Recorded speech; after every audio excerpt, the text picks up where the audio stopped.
하나님께서 우리에게 하신 말씀은 사도행전 20장 17절로 27절까지는 말씀입니다. 생명보다 귀한 사명을 위하여, 생명보다 귀한 사명을 위하여 라고는 제목으로 하나님 말씀을 읽어납니다. 한때 스페인령에 속해 있던 도시 리스본, 지금은 포르투갈의 수도가 되어 있습니다. 이 항구 도시 해안이 끝나는 곳에 큰 바위가 하나 있는데, 이 바위에는 다음과 같은 말이 쓰여 있었다고 합니다. 이제는 끝입니다. 이 너머에는 아무것도 없습니다. 그런데 1492년 한 사나이가 이 항구에서 자그마한 배에 오르면서 일단의 무리들과 함께 배를 타면서 이렇게 외쳤습니다. 이 바위에 새겨진 글은 사실이 아닙니다. 여기는 끝이 아닙니다. 이 너머에는 위대한 희망의 세계가 있습니다. 이 사람이 바로 크리스토퍼 콜럼버스라고 하는 사람입니다. 15세기 말 유럽 남부는 두 차례에 걸친 커다란 지진을 겪었고 콜레라와 패스트가 휩쓸고 다녔습니다. 그래서 유럽 사람들은 깊은 절망 속에 주저앉아 있었어요. 그때 절망을 거부하고 희망의 항해를 출범시킨 사람이 바로 크리스토퍼 콜럼버스라고 하는 사람입니다. 그리고 그는 마침내 신대륙을 발견할 수가 있었다는 것입니다. 여기 사망의 그늘에 앉아 죽어가는 나의 영혼들, 절망과 굶주려 갇힌 저들에게 구원의 항해를 출범시킨 또 한 사람이 있습니다. 그 사람이 누구입니까? 바로 바울 사도라고 하는 것입니다. 바울 사도와 그 일행은 오순절이 되기 전에 예루살렘에 도착하기 위해 바쁘게 일정을 짰습니다. 1차, 2차, 3차 전도 여행을 모두 마무리하고 떠나는 여행이었어요. 그래서 에베소에 들르지 못하고 바로 항구 도시인 밀레도에 도착하게 됩니다. 밀레도에 도착한 바울 사도는 사람들을 에베소에 보내면서 그곳에서 주님의 몸된 교회를 섬기는 장로님들을 초청합니다. 그리고 그 장로님들에게 이제 마지막 고별 설교와 더불어서 권면의 말씀을 주는 내용이 오늘 본문 말씀의 내용이에요. 17절, 18절 보겠습니다. 시작. 바울이 밀레도에서 사람을 에베소로 보내어 교회 장로들을 청하니 오매 그들이 말하되 아시아에 들어온 첫날부터 지금까지 내가 항상 여러분 가운데에서 어떻게 행하였는지를 여러분도 아는 바니. 아멘. 여러분 사도행전 14장 23절 말씀에 보면 1차 전도 여행 때 바울 사도가 전도를 하고 주님의 몸된 교회를 세우고 장로님들을 택해서 금식을 하며 그들이 믿는 주님께 의탁하는 장면을 볼 수가 있습니다. 1차 전도 여행 때부터 그는 교회의 장로님들을 세웠어요. 이제 2차, 3차 여행을 하면서 이제 모든 사역을 마친 바울 사도는 자기가 세웠던 교회, 특별히 두란노 서원에서 2년 동안 머무르면서 세웠던 에베소 교회를 다시 한번 방문하고 싶었지만 그렇게 할 수가 없었기 때문에 그때 교제했던 장로님들을 밀레도로 초청을 했던 것입니다. 여기 18절에 보면 바울 사도는 아시아에서 온 첫날부터 지금까지 항상 그들 가운데 생명의 복음을 가르치고 피차 교제했던 것, 그리고 바울 사도가 행했던 모든 것들을 회상한다라고 하는 말로 시작을 하고 있습니다. 여기 바울 사도와 장로님들과의 만남에서 우리는 그 선교로서의 모습보다는 목회자로서의 그 따뜻한 가슴을 느낄 수 있는 것이지요. 사실 선교사라든지 목사라든지 하나님의 사역자로서 사역을 하는 사람들에게 가장 중요한 것이 뭐냐? 목자의 심정이라는 것입니다. 다시 말하면 예수 그리스도의 마음을 갖는 것입니다. 특별히 이 만남이 치유의 만남이 될지도 모른다라고 하는 절박감 때문에 바울 사도는 그들에게 눈물로 마지막 설교를 하면서 권면하고 있는 것을 볼 수가 있어요. 여기서 우리는 바울 사도와 장로님들 사이에 어떤 목자와 양의 관계가 아주 특별하고 끈끈했던 관계였음을 우리가 느낄 수가 있어요. 먼저 바울 사도는 지난 2년 동안 에베소에 사역했던 세 가지 모습들을 회상하고 있습니다. 첫 번째가 뭐냐? 지난 3년 동안 우리가 어떻게 목회를 했는가, 어떻게 교제를 했는가라고 하는 것을 이제 회상하고 있습니다. 19절입니다. 시작. 곧 모든 겸손과 눈물이며 인내의 관계로 말미암아 당한 시험을 참고 주를 섬긴 것과. 아멘. 여러분 여기 19절에서 중요한 단어는 주를 섬긴다라고 하는 말입니다. 그 앞에 있는 모든 내용들은 주님을 어떻게 섬겼는가라고 하는 것을 수식하는 표현들이지. 같이 목회를 하고 주님의 몸된 교회를 섬기면서 그들이 어떻게 주님을 섬겼는가를 회상하고 있는 것이지요. 사실 목회란 사람을 섬기는 것이지만 그 사람을 통해서 주님을 섬기는 것입니다. 또한 주님의 몸된 교회, 주님의 거룩한 백성들을 돌보는 것이 바로 목회의 본질이라는 것입니다. 사실 모든 것을 목회적인 관점에서 보면 모든 일들이 쉽게 풀려나갈 수 있어요. 교사가 학생을 바라보는 것, 아버지가 어머니가 자녀를 바라보는 것, 또 정부의 지도자들이나 각계각층의 지도자들이 국민을 바라보는 것이 전부 이러한 모습으로 예수님의 마음을 품고 예수님의 관점에서 바라본다면 모든 문제들이 잘 해결이 될 것이고 잘 섬길 수 있을 거예요.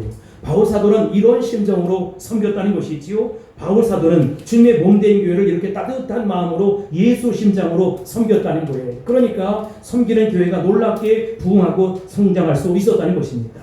그렇다면 바울사도가 주님을 어떻게 섬겼는가? 세 가지 태도를 먼저 살펴보겠는데, 첫 번째, 바울사도는 모든 겸손으로 섬겼다는 것입니다.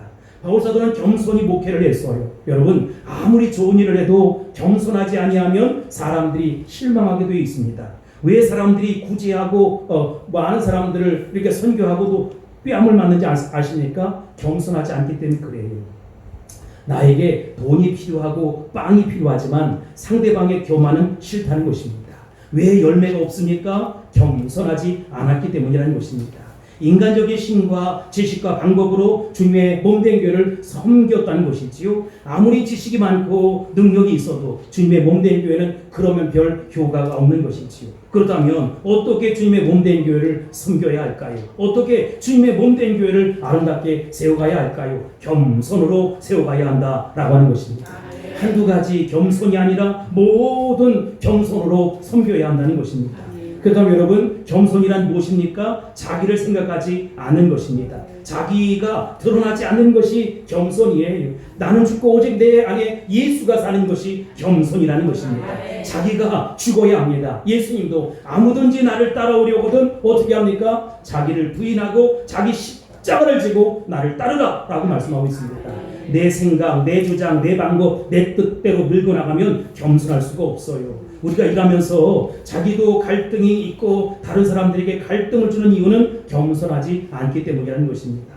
자꾸 내 것 주장하고 내 방법을 주장하고 설득하려고 하니까 문제가 생기고 갈등의 요소가 있는 것이지요. 겸손은 주님을 생각하는 것입니다. 주님이라면 어떻게 생각하실까? 주님이라면 어떻게 행동하실까? 주님이라면 어떻게 결정하실까? 주님이라면 어떻게 세워가실까? 이것을 생각하는 것이 겸손이라는 것입니다.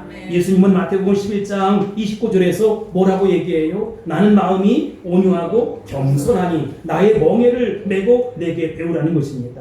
나는 마음이 온유하고 겸손하다라고 그렇게 말씀하시면서 나의 멍에, 그러니까 겸손하게 섬겨도 멍에는 다 있는 것이지요. 멍에를 메고 내게 배우라는 것입니다. 여러분, 겸손을 어디에서 배울 수 있습니까? 우리 주님에게 배울 수 있다는 것입니다. 오직 주님만 생각하고 오직 주님만 바라보고 오직 주님의 뜻만 생각하면 이것이 바로 겸손한 섬김이 된다는 것입니다. 바울사도는 자기 스스로를 가리켜서 예수 그리스도의 종이다 이렇게 표현을 했어요. 그렇습니다. 우리 모두가 바울사도만 그런 것이 아니라 주님의 종이라는 것이지요. 종은 생각이 없어요. 주님이 시키면 아멘이라는 것입니다. 종이 무슨 할 말이 있습니까? 종이 무슨 감정이 있습니까? 그저 시키는 대로 사는 것입니다. 이런 의미에서 참된 겸손이란 자기를 포기하고 내려놓는 것입니다. 그리고 온전히 예수 그리스도만을 신뢰하는 영적인 태도입니다. 바울사도는 모든 면에서 겸손했어요. 나는 여러분 모두가 다 모든 면에서 겸손해서 주님의 몸된 교회를 받들어 섬길 수 있게 되길 바라고 주님 앞에 잘했다 칭찬받는 저와 여러분이 다 될 수 있기를 주의 이름으로 축복합니다. 두 번째로 바울사도는 눈물로 주님을 섬겼다는 거예요.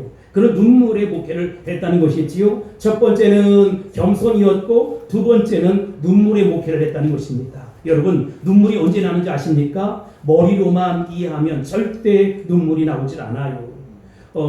눈물은 어디에서 나오느냐? 가슴에서 나오는 거예요. 가슴으로 이해할 때 눈물이 주르륵 흘러나오는 것이지요. 대부분의 학자들은 눈물이 없습니다. 왜 그렇습니까? 그들은 머리로만 모든 것을 이해하는 훈련을 받았기 때문이라는 것이지요. 저는 눈물이 있는 목사를 좋아합니다. 눈물이 있는 성도를 좋아합니다. 눈물이 있는 학자를 좋아합니다. 여러분 정말 가슴에서 눈물이 나와야 합니다. 또 언제 눈물이 납니까? 사랑하면 눈물이 나는 것이지요. 불쌍히 여기면 눈물이 나는 것입니다. 아들을 바라보고 딸을 바라보고 부모님을 바라보고 형제를 바라보면서 극률한 마음으로 사랑의 마음으로 눈물을 주르르 흘리는 것이지요.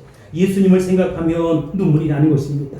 여기서 말하는 눈물은 생리적인 눈물을 말하지 않아요. 왜냐하면 사람은 아파도 눈물이 나고 고통스러워도 눈물이 나고 억울해도 눈물이 나기 때문입니다. 저는 드라마를 별로 좋아하지 않지만 드라마를 보면 참 재미있는 것을 발견하게 돼요. 연기자들이 연기하는 모습을 보면 어떻게 그렇게 잘 우는지 알 수가 없어요.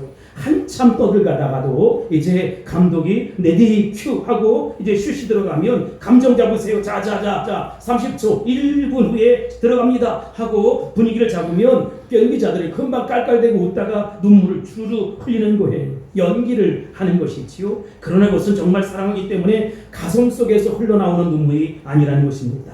주님을 섬기다 보면 어떤 때는 속이 상하고 자존심이 상하고 고통스럽고 분하고 오해가 있고 억울하고 견딜 수 없는 일들이 있을 수 있어요. 그렇지만 그렇다고 도망 못 갑니다. 거부할 수 없습니다. 반항할 수 없습니다. 왜냐? 하나님의 뜻이기 때문에.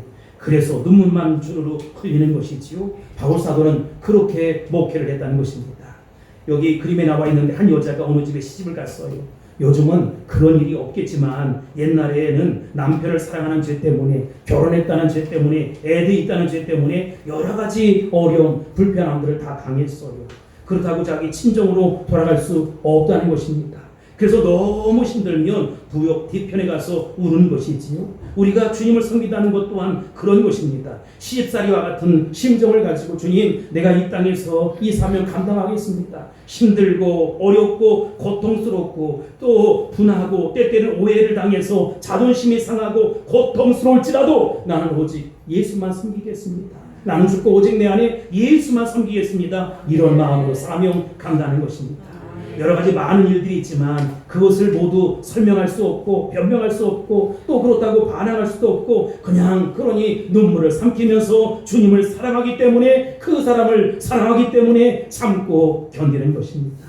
세 번째로 바울 사도는 인내함으로써 주님을 섬겼다는 거예요. 첫 번째 겸손히 섬겼다. 두 번째 눈물로 섬겼다. 세 번째 인내하면서 주님을 섬겼다는 것입니다. 인내하는 목회. 바울 사도는 특별히 유대인들로 인하여서 당하는 핍박과 고통이 있었어요. 수많은 사람들 때문에 여러분 그 선동을 하고 재판에 회부되고 어떤 경우에 돌베기로 맞고 거의 초죽음이 되어 죽을 정도로 매를 맞고 핍박을 당하고 옥에 갇히게 되었습니다. 그러나 이렇게 간교한 유대인들에 대한 바울 사도의 반응은 무엇이었습니까? 오직 인내하는 것입니다. 오직 참는 것입니다.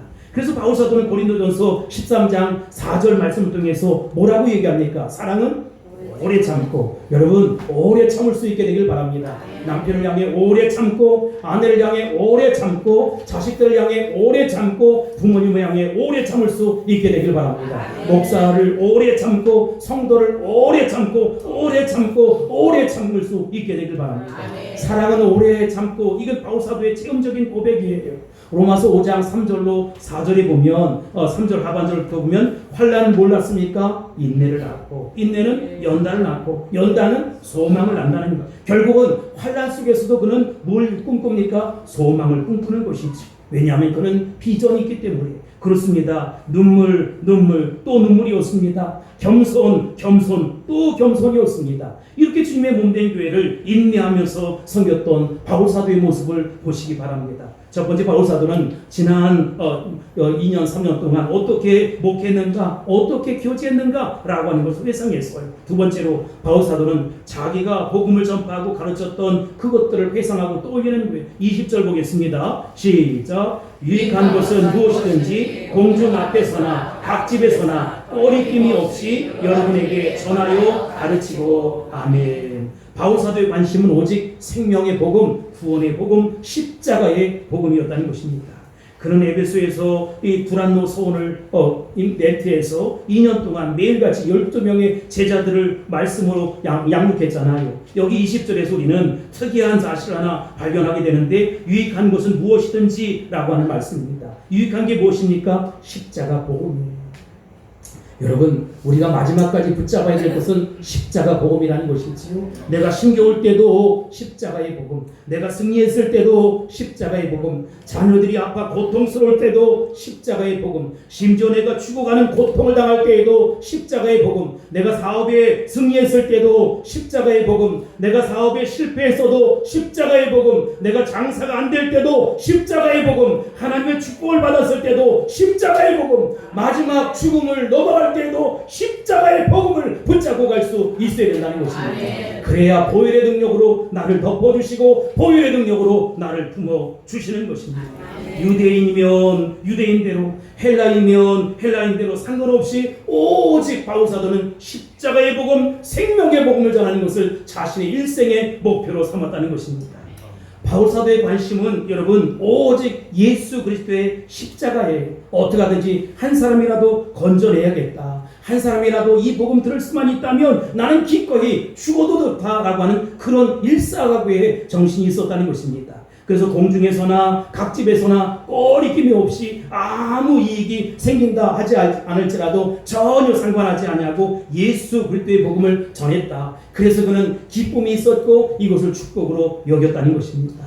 우리는 대부분 분위기를 잡아줘야 일을 해요. 자리를 만들어줘야 일을 해요. 그런데 분위기에 맞지 않고 자리에 맞지 않고 위치에 맞지 아니하면 고상하게 거절하지요. 여러분, 그럴 필요 없어요. 그저 우리가 할 수 있는 것을 찾아서 열심히 할 수 있게 되길 바랍니다. 여기 서 있는 목사도 십자가의 복음, 생명의 복음 전하는 것이고 하나님 나라 선교 완성을 위해서 몸부림치는 거예요. 여러분들도 마찬가지로 하나님 나라를 위해서 애쓰고 힘쓰고 있지만 더 참고 눈물로 겸손으로 섬겨서 주님 앞에 갔을 때 잘했다 칭찬받는 저와 여러분이 다 될 수 있기를 주의 이름으로 축복합니다. 축원합니다. 선포합니다. 세 번째로 바울사도는 회개와 믿음을 증거했던 일들을 회상하고 있습니다. 21절입니다. 시작. 유대인과 헬라인들에게 하나님께 대한 회개와 우리 주 예수 그리스도에 대한 믿음을 증언하는 것이라. 아멘. 선택받은 유대인들이나 선택받지 못한 이방인들을 막론하고 필요한 것은 하나님께 대한 회개요 예수 그리스도에 대한 믿음이라는 것입니다. 바울사도는 이 구원을 가르친 것이지요. 구원은 하나님께 대한 회개와 예수 그리스도에 대한 믿음, 투기둥이라는 거예요. 그래서 솔로몬이라고 하는 목사님은 이것이 구원의 투기둥이라고 표현하기도 했지만 참된 구원은 어디에서 나오느냐? 철저한 회개에서 나온다는 것입니다. 번 것을 벗지 않고 새 것을 입을 수가 없어요. 더러운 물을 버리지 않고 맑은 물을 담을 수 없는 것입니다. 우리 인생이 믿음으로 말씀으로 은혜로 정리되지 아니하면 하나님의 구원의 놀라운 역사가 임할 수 없다는 것입니다. 예수님께 대한 회개와 예수 그리스도로 말미암아 우리에게 의로워졌다라고 하는 것은 믿음을 통해서만 가능한 것이지요. 예수님께서 나를 위해서 십자가에 피 흘려 돌아가셨잖아요. 그 피가 내 죄를 속죄했던 것이지요. 여러분 명심할 수 있게 되길 바랍니다. 나는 그 사람은 그 어떤 이는 그 특정한 죄는 해결할 수 없다. 아니에요, 여러분. 예수님의 보혈의 능력은 모든 죄를 덮고도 남음이 있고 모든 죄를 사하고도 남음이 있다는 것입니다. 우리가 그것을 믿을 수 있어야 된다는 것입니다. 나에게는 좀 독하게 잣대를 대하더라도 다른 사람들에게 언제나 간대하게 5대양 6대주와 같은 마음으로 품어줄 수 있게 되길 바라고 안아줄 수 있게 되기를 주의 이름으로 축원합니다. 아멘. 저도 가끔 고향 생각을 하잖아요. 이 고향에 뭐 아무도 없기 때문에 갈 수도 없지만 고향만 생각하면 괜히 푸근한 거예요. 제가 다녔던 초등학교를 가보니까요, 운동장이 손바닥만 해요. 그땐 그 운동장이 그렇게 크게 생각했는데 성인이 되어서 가보니까 손바닥만한 운동장에서 우리 친구들하고 땅 따먹기도 하고 딱지 치기도 하고 구슬 치기도 하고 구슬이 그거 얼마나 한다고 10개 잃었다고 분에 잠 못 자는 밤이 있었고 딱지 10개 땄다고 정말 행복해서 좋아 죽는 밤이 있었어. 야, 인간이 이렇구나 이런 생각을 했어. 바울사도는 21절에서 유대인과 헬라인들에게 하나님께 대한 회개와 우리 주 예수 그리스도에 대한 믿음을 증언한 것이다 라고 회상을 합니다. 제가 성지 이스라엘 갈 때마다 꼭 튀르키예, 즉 터키지요. 튀르키예를 가는데 튀르키예를 가면 바울사도가 복음을 전했던 곳을 꼭 들게 돼요. 그 그림을 하나 보여주세요.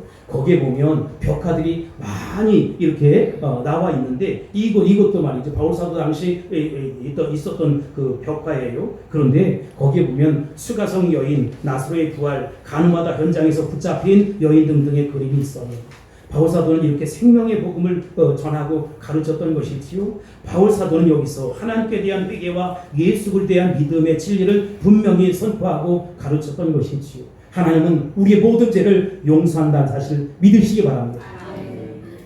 그 사람은 안 돼. 혹시나 그런 마음 하나도 가질 수 있지 않게 되길 바랍니다. 우리 하나님이 아니에요. 모든 죄를 용서하시고 모든 허물을 덮어준다는 사실을 기억하시기 바랍니다. 뿐만 아니라 여러분, 모든 사람이 구원받기를 원하고 진리를 알기를 원한다는 사실도 명심하시기 바랍니다. 나는 예외다가 아니라 나도 하나님 앞에 쓰임받고 너도 하나님께 쓰임받아 사명 감당하자라고 불같은 마음이 일어설 수 있게 되기를 바랍니다. 바울 사도가 왜 예루살렘으로 돌아가고 싶습니까? 22절에 보세요. 시작. 보라, 이제 나는 성령의 외로 예루살렘으로 가는데 거기서 무슨 일을 당하는지 알지 못하노라. 아멘. 여기서 바울 사도는 두 가지를 발견해. 첫째, 바울 사도가 오순절되기 전에 예루살렘으로 급히 가려고 하는데 그렇게 만드신 분이 누구래요? 성령님이라고 하는 것입니다. 여러분들이 교회에 앉아서 오늘 예배해요. 누가 보냈어요? 성령님이 여러분들 이곳에 보냈어요. 내가 어찌하다 보니까 여기까지 와서 앉아있네. 성령께서 여러분 꼭 필요해서 이곳에 보낸 줄 믿으시기 바랍니다. 아멘. 저도 가끔 이런 경험을 할 때가 있어요. 어디 가고 싶지 않은 거예요. 근데 가야 해요. 여러분, 제가 여러분들을 대표해서 공로패를 받는다고 했잖아요. 총회에서. 왜 받느냐? 지난 9월 9일 날, 우리 작년 9월 9일 날 총회에서 45주년 대회를 했어요. 근데 우리 노예 목사님들이 아프고 암에 걸리고 기타 등등 해가지고 수술하고 갈 수가 없는 거예요. 제가 할 수 있는 방법은 우리가 안내하고 그리고 이제 단상에 그 강대상을 치우는 일을 했어요. 만교회가 있는데 우리 총회에 만교회가 있어요. 그런데 평신도들을 동원한 교회는 우리 교회가 유일한 교회예요. 한 20여 명에 가서 열심히 도왔잖아요. 심지어 사람이 없으니까 저 인천에 사시는 우리 강 목사님 어머님 집사님도 오시라고 해가지고 그 일을 했어요. 예수 심자 가지고 열심히 밥도 먹지 못하고 그냥 티켓 추천권 나눠주기도 하고 거기서 그냥 열심히 애쓰고 힘썼어요. 그래서 여러분을 대표해서 제가 공로패를 받는 거예요. 제가 잘나서 그런 것이 아니라 우리 노예가 세워지는데 갖가지 핍박이 있었고 어려움이 있었고 법적으로 투쟁을 하겠다고 하고 갖가지 사연들이 있었어요. 그럼에도 불구하고 꿋꿋하게 믿음 오직 예수님만 붙잡고 성령에 의지하니까 결국은 우리 노예가 아름답게 세워져서 놀랍게 부흥하고 성장하게 되었어요. 그 공로로 제가 공로패를 받는 거예요. 제가 잘나서 받는 것이 아니라 여러분들이 있기 때문에 받는 것이지. 우리 노예는 우리 교회의 눈물의 기도를 통해서 세워졌잖아요. 그러니 얼마나 감사한지 알 수가 없어요. 여러분, 그러니까 성령께서 하시는 일이다. 두 번째, 성령님이 가르쳐 주신 것을 예루살렘에 가면 굉장한 고통을 겪을 것이다 라고 하는 거예요. 아니, 성령께서 예루살렘으로 가라고 하면서 고통을 막아주시면 되는 것 아니야? 그런데 그곳에 가면 고통이 뒤따른다는 거예요. 그러면 가야 합니까? 말아야 합니까?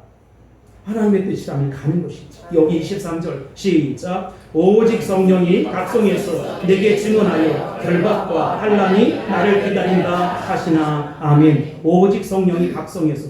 바울 사도만 그렇게 짐작한 것이 아니에요. 바울 사도만 기도하다가 응답받은 것이 아니라 각성에서 성령으로 예언하는 모든 사람도 그렇게 다 깨닫게 되었다. 사람들은 예루살렘에 가면 지금 바울 사도가 굉장한 어려움을 겪게 될 것이다. 그러니 가지 마시라 라고 모두 다 염려하고 걱정하고 불안해했어요. 그러나 성령님께서는 가지 않으면 안 된다 라고 말씀하시는 것이지요. 사도행전 21장 8절로 11절입니다. 시작. 이튿날 떠나 바이사라에 이르러 7 집사 중 하나인 전도자 빌립의 집에 들어가서 머무르니라. 그에게 딸넷이 있으니 처녀로 예언하는 자라. 여러 날 머물러 있더니 아가보라 하는 한 선지자가 유대로부터 내려와 우리에게 와서 바울의 띠를 가져다가 자기 수족을 잡아매고 말하기를 성령이 말씀하실 때 예루살렘에서 유대인들이 이같이 이 띠 임자를 결박하여 이방인의 손에 넘겨주리라 하거늘. 아멘. 여러분, 아가보라고 하는 사람이 있어요.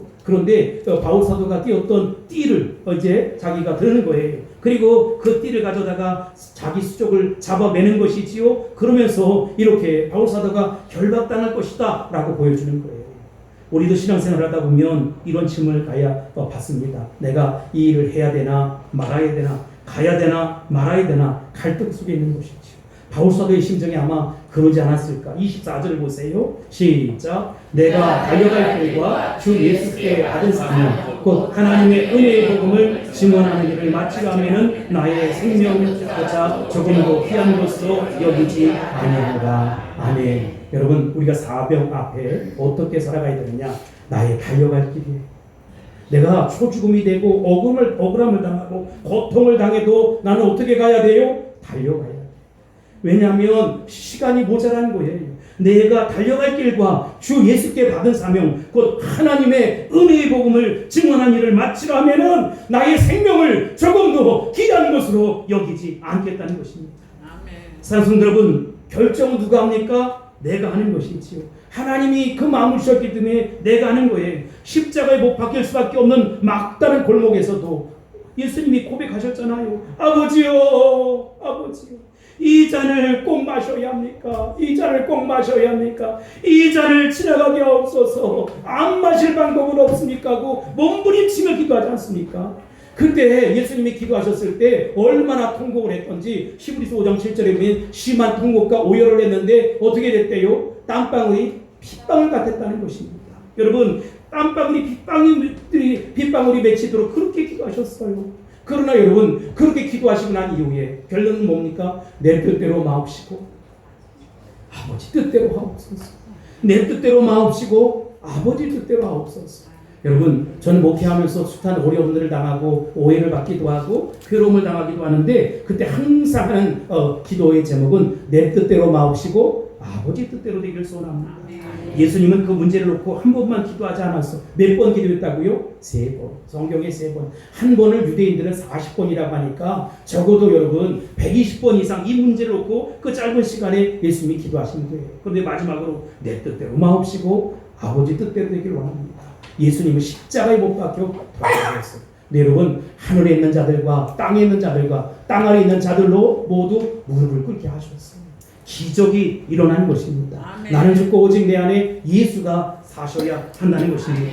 바울 사도도 오늘 이런 결단을 하는 것이지요. 성령이 주시는 갈등의 요소가 있지요. 그러나 나의 달려갈 길과 주 예수께 받은 사명 곧 하나님의 은혜의 복음을 증거하는 일을 마치려 하면은 나의 생명을 조금도 귀한 것으로 여기지 않겠다라고 여러분, 우리의 목적이 어디 있습니까? 인생의 방향이 어디 있습니까? 우리가 예수님을 믿는다는 것은 도대체 무엇입니까? 내가 이렇게 믿으면 세상이 변하게 됐습니까? 이렇게 믿으면 내 삶에 유익이 있을지 모르겠어요. 가정에 이득이 있을지 모르겠어요. 그저 직장은 유지될지 모르겠어요. 그러나 내가 이렇게 믿어도 세상이 변할 수 있을까요? 대한민국이 정말 변할 수 있을까요? 여러분, 세상에서 많은 문제를 일으키는 사람들 가운데 예수 믿는 사람들이 있다는 사실 여러분 기억하세요. 교회 와서는 예배드리고 기도하고 찬송하지만 밖에 나가서 멋대로 마음대로 살아가는 것이 우리의 모습이라는 것입니다. 여러분, 우리 자신의 변화, 결단이 없이는 이 세상은 결단코 변화될 수 없다는 것입니다. 내가 안 변하는데 어찌 세상이 변할 수 있단 말입니까? 그래서 바울사도는 이 두 갈래 길에서 내가 달려갈 길과 주 예수께 받은 사명 곧 하나님의 은혜의 복음을 증언하는 일을 마치려면은 나의 생명을 조금도 귀한 것으로 여기지 않겠다라고 고백하며 달려가는 것입니다.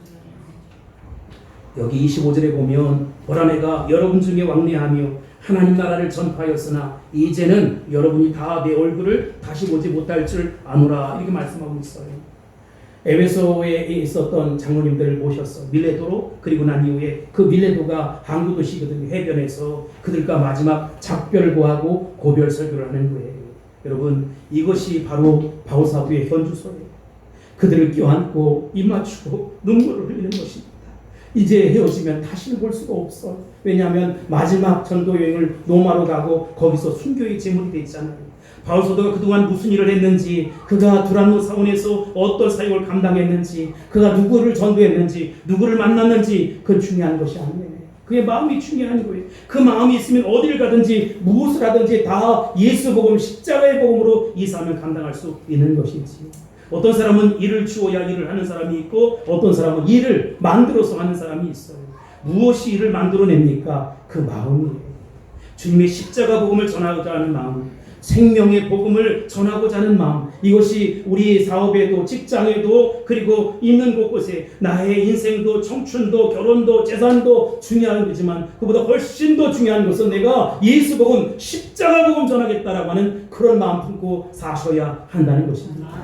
예수님이 나의 목표이고 내가 사는 목적이 예수님이어야 한다는 것입니다. 나는 예수님처럼 살겠다. 예수님 같이 살겠다. 나의 목표는, 나의 목적은 하나님께 영광 예수님이다 라고 하는 고백을 할 수 있게 되길 바랍니다. 여러분, 어떻게 바울 사도가 2000년 전에 기독교 역사상 가장 강렬하고 감동적인 영향력을 끼칠 수 있는 사람이 되었습니까? 전설에 의하면 그는 187개 교회를 개척했다고 그래요. 그의 순교자적인 믿음이 있었던 것이지요. 오늘 죽어도 정말론적인 결단이 있었던 것이지요. 성도를 만나도 심지어 그를 때리고 그에게 볼기를 치는 사람을 만나도 하나님의 눈으로 바랐기 때문에 그를 품을 수 있었고 그를 하나님의 자녀로 삼는 놀라운 축복의 통로로 쓰임받을 수 있었다는 것입니다. 왜 우리의 삶과 신앙이 세상이 그다지 영향력을 주지 못할까요? 왜 그럴까요? 죽기로 결심하면 안 될 일이 없다고 저는 믿어요. 여러분, 우리가 우리 주어진 삶의 현장에서 저도 마찬가지로 우리 목회를 하면서 문대동산 교회 이전을 놓고도 죽기로 결심하고 기도합니다. 제가 요즘 교회 나와서 정말로 죽기로 결심하고 기도해요. 나를 죽여주세요. 나의 마음을 죽여주세요. 나의 모든 것들을 죽여주세요. 그래서 하나님 나라 선교 완성 이루어가겠습니다. 그리고 우리 장로님에게 길갈의 복을 준다고 했으니까 하나님 그렇게 축복해 주세요. 그 길갈이라는 것이 수치를 가리우고 굴러간다, 둥근 오름처럼 그 굴러간다 사업이 그렇게 굴러가고 또 굴러가서 하나님께 영광의 도구로 쓰임받게 도와주옵소서. 여러분, 죽기로 결심하면 안 될 일이 없어요. 포기하는 마음이 없으면 얻는 것이 없다는 것입니다. 여기 26절, 27절에 보면 그러므로 오늘 여러분에게 증언하거니와 모든 사람의 피에 대하여 내가 깨끗하니 이는 내가 꺼리지 않고 하나님의 뜻을 다 여러분에게 전하였습니다. 이렇게 말씀하고 있습니다. 나의 달려갈 길과 주 예수께 받은 삶, 곧 하나님의 은혜의 복음을 증언한 일을 마치가 하면은 나의 생명조차 조금도 귀한 것으로 여기지 않는다라고 하는 사도행전 20장 24절 말씀과 쌍벽을 이루는 말씀이에요. 모든 사람의 피에 대해서 나는 깨끗하다. 여기 26절, 27절을 다시 읽어보면 그러므로 오늘 여러분에게 증언하거니와 모든 사람의 피에 대하여 내가 깨끗하니 이는 내가 꺼리지 않고 하나님의 뜻을 다 여러분에게 전하였습니다 라고 선언하고 있습니다. 이 말은 에스겔서 3장 17절로 21절의 말씀과 이해가 상충이 되는 그런 말씀이에요. 여러분, 제가 다 읽진 않겠지만 자, 에스겔서 3장 17절부터 21절까지 내용이 어떤 내용이냐? 어떤 의인이 있어요. 근데 의인이 실수를 해서 죄를 범했어요. 죄를 범한 것을 내가 경고하지 아니하면, 그것을 이야기하지 않으면 그게 누구의 잘못이냐? 나의 잘못이라는 거예요. 그런 애가 경고하고 이야기했다면 그 사람이 그래서 고치고 안 고치고는 그 사람의 문제이고 그건 그 사람의 문제라는 것이지요. 내가 전도를 했는데 그 사람이 믿건 말건 그건 그 사람의 문제. 그러니까 내가 전도를 했는데도 안 믿었다면 그것은 나에겐 괜찮은 것이지요. 그러나 내가 전도하지 않아서 그 사람이 그 영혼이 지옥에 갔다면 그 책임은 나에게, 우리에게 묻겠다는 것입니다. 어떤 악인이 죄를 지었는데 그것을 경고하지 않아서 그 사람이 죽게 되었다면 하나님이 그 사람 앞에 거친 것을 두겠다, 죽여버리겠다는 것이지요. 그 사람의 죄값을 누구에게 찾느냐? 나에게 찾겠다는 것. 이렇게 무시무시한 우리는 전도하지 않으면 안 돼요. 내가 만난 사람에게 십자가 복음을 증거할 수 있어야 된다는 것이지요. 믿고 안 믿고는 그 사람의 문제예요. 내가 만나지 않은 사람에 대해서는 그 문제를 나에게 묻지 않겠다. 그러나 내가 만난 사람에게 생명의 복음을 전하지 아니하면 그 핏값을 내 손에서 찾겠다는 것입니다. 근데 바울 사도는 나는 모든 사람의 피에 대해서 깨끗하다. 무슨 얘기예요? 만나는 사람들에게 이 복음을 굉장한 이야기입니다. 아마 바울 사도는 만나는 사람들에게 저 사람 미쳤어라는 소리를 들었을 거예요. 만나는 사람들에게 그렇게 십자가의 복음, 생명의 복음, 구원의 복음을 전했던 것이지요. 예수 믿어야 천국 간대. 마지막 순간에도 십자가 복음 붙잡고 살아야 돼 하면서 이 복음 전했다는 것이지. 여러분, 우리는 세계 민족과 열방의 핏값에 깨끗합니까? 우리의 가장 가까운 이웃인 북한의 핏값에 깨끗합니까? 아니, 이것을 멀리 적용할 것이 아니라 우리 가정으로 돌아가면 내 사랑하는 남편, 아내, 부모, 형제, 자매, 자식들의 핏값에 대해서 나는 깨끗합니까? 여러분, 내가 죽는 한이 있더라도 이 복음 전하셔야 합니다. 그가 듣든 안 듣든 그 사람의 문제이고 그분이 결정할 문제예요. 여러분, 내가 삶을 통해서도 예수 복음 전할 수 있게 되기를 바라고, 말을 통해서도 예수 복음 전할 수 있게 되기를 바랍니다. 나는 죽고 오직 내 안에 예수 사는 놀라운 역사가 일어날 수 있게 되길 바랍니다. 그래서 제가 오늘 설교의 제목을 생명보다 귀한 사명을 위하여 이렇게 정했어요. 여러분, 우리의 생명보다 더 중요한 것은 바울 사도는 사명이었어요. 내가 죽는 한이 있더라도 이 복음 전하겠다. 내가 정말로 핍박을 당하더라도 이 복음 전하겠다는 것. 마지막 순간까지 이 피 한 방울 그 복음 전하겠다는 것입니다. 여러분, 불같은 마음이 우리 가운데 일어날 수 있게 되길 바랍니다. 아멘. 무엇을 먹을까? 무엇을 마실까? 무엇을 입을까? 여러분, 주님이 다 아세요.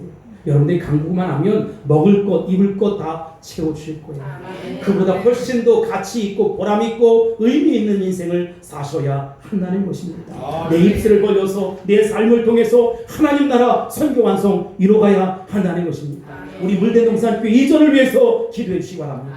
예지양 빌리지가 예수 마을이 우뚝 서고 아름답게 세워져서 하나님 앞에 영광 돌려드릴 수 있도록, 그래서 더 많은 이들에게 이 복음, 십자가의 복음, 생명의 복음, 보혈의 능력을 전할 수 있게 되길 바랍니다. 주님 앞에 대해서 잘했다 칭찬받는 저와 여러분이 다 될 수 있기를 주의 이름으로 축원합니다. 축복합니다. 할렐루야. 기도하겠습니다. 고마우신 아버지 하나님, 감사합니다. 생명보다 더 귀중한 사명을 위해 살아가는 우리 모두가 될 수 있도록 축복해 주옵소서. 마지막 순간까지도 십자가 붙잡게 하시고 보혈의 능력 의지에 승리하는 성도들이 다 될 수 있도록 축복하옵소서. 예수님의 이름으로 간절히 기도합니다. 아멘.